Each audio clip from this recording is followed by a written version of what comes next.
Deer all engineer, আমাদের নতুন Dias refrigerator যেটা কিনা ইন্ডিয়ান ম্যানুফ্যাকচার হচ্ছে, সেই মেশিনে আমরা এখন কনভার্টেবল মডেল পেয়েছি। এবং এই কনভার্টেবল মডেল মানে ডায়াসও কনভার্টেবল মডেল, যেটা কিনা এতদিন আমাদের রেফ্রিজারেটারে ছিল, ডবল ডোরে ছিল, কিন্তু ডায়াসে ছিল না। সেই ডায়াসে কনভার্টেবল মডেল পেয়েছি।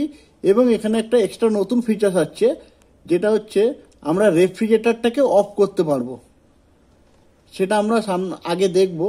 কিন্তু কি করে আমি বুঝবো কাস্টমারের বাড়িতে গেলে বাইরে থেকে যে এটা কনভার্টেবল মডেল আছে? সবাই আমরা দেখতে পাচ্ছি মডেলের নাম্বার আছে GL-B257EMC3। এই যে 3 যেখানেই থাকবে লাস্টে, মডেলের শেষে 3 থাকলেই সেটা কনভার্টেবল হবে। এবার আমরা এই মেশিনটার ডেমো দেখব।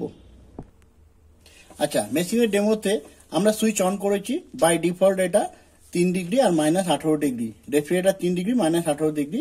দেখো যে ফ্রিজ বাটন মানে রেফ্রিজারেটরটাকে আমি চেঞ্জ করতে পারছি 1 থেকে নিয়ে 7 অবধি। এবং ফ্রিজার বাটন -18 থেকে -23 পর্যন্ত, 15 থেকে 23 পর্যন্ত একে চেঞ্জ করতে পারছি। এটা তো নর্মাল আছে, আমরা জানি। কিন্তু এটা কনভার্ট করতে গেলে কি করতে হবে? কনভার্ট করতে গেলে দেখো, ফ্রিজার বাটনকে কনভার্ট করতে গেলে 3 সেকেন্ড প্রেস করে রাখতে হবে। 3 সেকেন্ড প্রেস করে রাখছি।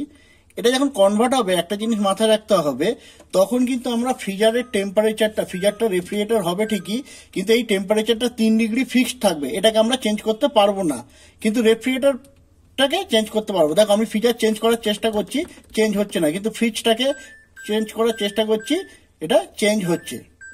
ঠিক আছে। আফটার কনভার্টেবল আমরা ইচ্ছা করলে এই মেশিনটাকে ফ্রিজ মানে রাইট সাইডটা ফ্রিজটাকে বন্ধ করতে পারি, আর ফ্রিজারটা নর্মাল রেফ্রিজারেটর হিসাবে কাজ করবে। কিভাবে ফ্রিজটাকে বন্ধ করব?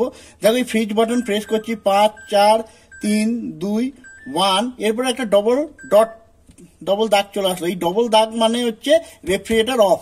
এইভাবে রাখলে রেফ্রিজারেটর কোনো কাজ করবে না।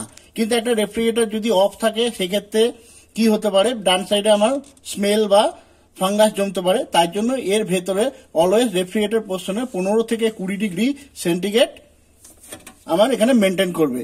যদি আমার মনে হয় যে না, আমার এটা দরকার নেই, তখন আমি আবার এটাকে নর্মাল নিয়ে আসলাম রেফ্রিজারেটর মোডে। এবার যদি আমাকে কনভার্টেবল ক্যান্সেল করতে হয়, আবার ফ্রিজার বাটনটাকে 3 সেকেন্ড প্রেস করে ধরে থাকবো, তাহলে আমার কনভার্টেবল ক্যান্সেল হয়ে যাবে। দেখো, কনভার্টেবল ক্যান্সেল মানে ফ্রিজারে আমার চলে আসলো -18 ডিগ্রি সেন্টিগ্রেড। এবার আমি ইচ্ছা করলে এটাকে কমাতে বাড়াতে পারবো। এটাই হলো নতুন ফিচার। Thank you.